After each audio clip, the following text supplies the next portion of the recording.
নমস্কার সকলকে, hello everyone. আশা করছি আপনারা সকলে ভালো আছেন।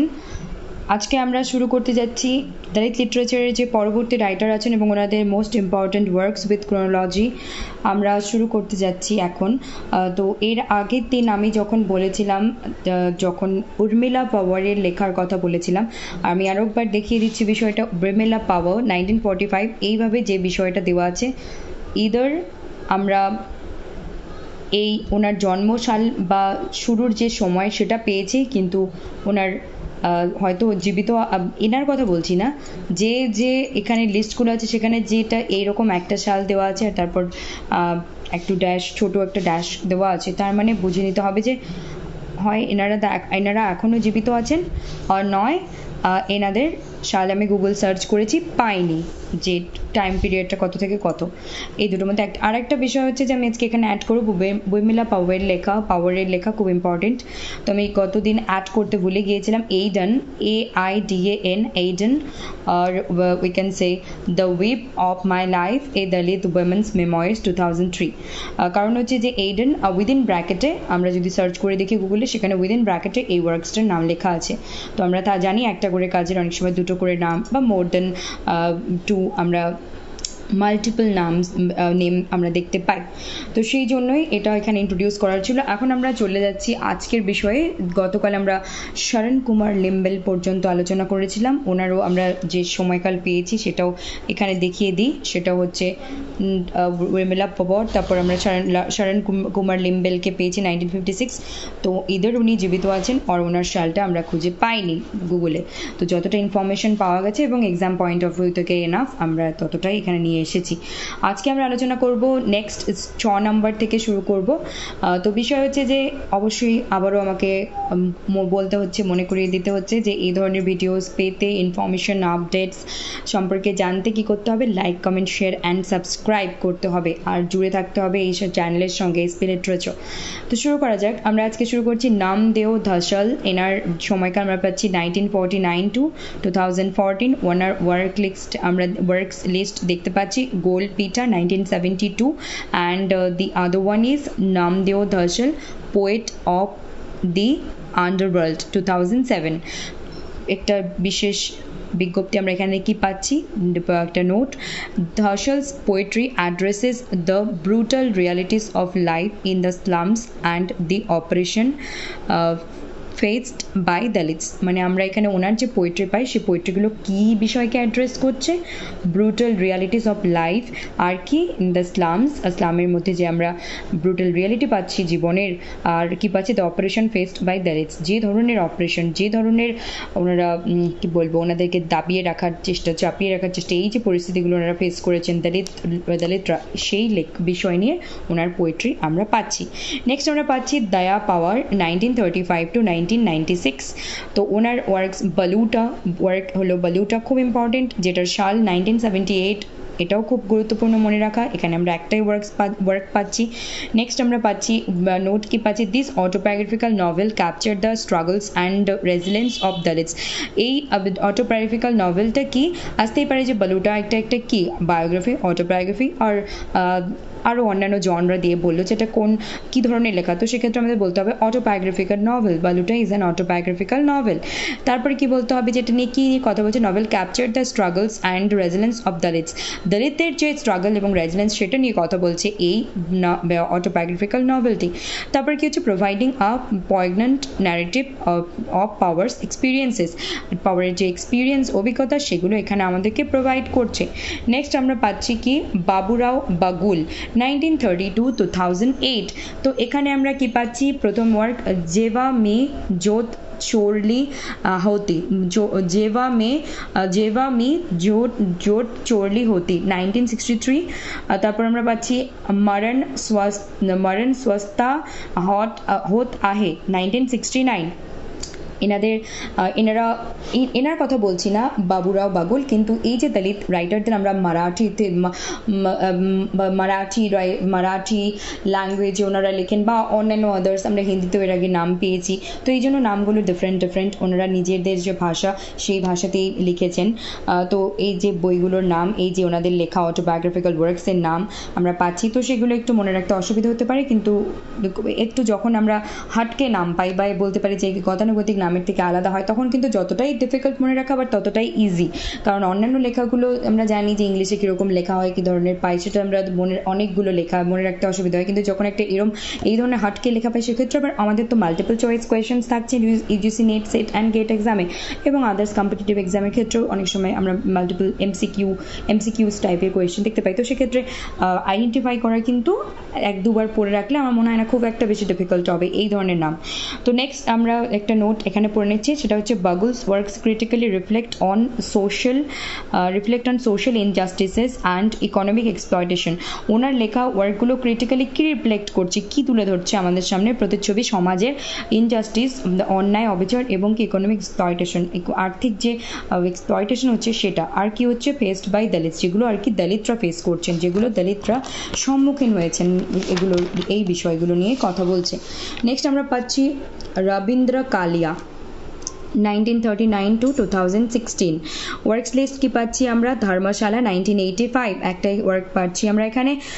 এটা কি হচ্ছে, Ravindra Kalia, the Kalia stories often depict the life struggles of Dalits. অবশ্যই দলিতদের জীবন সংগ্রাম নিয়ে কথা বলছে, focusing on their fight for dignity and justice. অবশ্যই ওনাদের লড়াই থাকছে অন্যায় নিয়ে, ডিগনিটি নিয়ে। তারপর কি হচ্ছে, অজয় নাভারিয়া 1972, ইদার উনি জীবিত আর ওনার সালটা আমরা পাইনি খুঁজে। সো যাই হোক, অজয় নাভারিয়া ওয়ার্কস লিস্ট কি থাকছে আমরা পাচ্ছি, unclaimed terrain 2004 and second one is yes sir 2012। Navaria's short stories explore the complexities of Dalit identity in contemporary India. কি পাচ্ছি আমরা, যে ভারতে আমরা নাভারিয়াস শর্ট স্টোরিগুলোকে কি এক্সপ্লোর করতে দেখছি, যে দলিত যে আইডেন্টিটি, ওনাদের এই যে কমপ্লেক্সিটি, যে জটিলতা, এগুলো নিয়ে আমরা পাচ্ছি এনার লেখার মধ্যে, শর্ট স্টোরিগুলোর মধ্যে বিষয়বস্তু। তারপর আমরা পাচ্ছি মীনা কান্দাসামি 1984। তারপর আমরা পাচ্ছি works list the gypsy goddess 2004। আর সেকেন্ড ওয়ান থাকছে when I hit you or a portrait of the writer as a young wife 2017। এই ধরনের আমাদের এই ব্রিটিশ লিটারেচারের ক্ষেত্রে আমরা কিন্তু পেয়েছি লেখা, এই portrait of the artist as a young man or a portrait of a lady. তো এখানে আমরা যেটা পাচ্ছি, গুলিয়ে ফেললে হবে না, মীনা কান্দাসামির ওয়ার্কস যেটা পাচ্ছি, একটা হলো জিপসি গডেস 2014-তে, আর একটা পাচ্ছি when I hit you, or দুটো নাম আছে, দুটো টাইটেল পাচ্ছি, when I hit you or অথবা a portrait of the writer as a young wife 2017। তো এটা আমাদের মনে রাখতে হচ্ছে, মীনা কান্দাসামি। তো নোটস আমরা কি পাচ্ছি এখানে, একটু আমি কাটাকুটি করেছি, sorry for that. Kandasamy's works address themes of caste, gender and violence. কী নিয়ে আলোচনা করছে, কোন বিষয়কে অ্যাড্রেস করছে থিমকে, কাস্ট যেটা আমরা জাতপাত বলে থাকি, জেন্ডার যেটা লিঙ্গ বৈষম্য আমরা করে থাকি, অ্যান্ড ভায়োলেন্স যেটা হচ্ছে যে বলতে পারি যে ভায়োলেন্স, অবশ্যই এটার মানে হচ্ছে যে খারাপ কিছু করা, যেটা সমাজের মেনে নেওয়া যায় না বা নৈতিক কিছু নয়, অনৈতিক।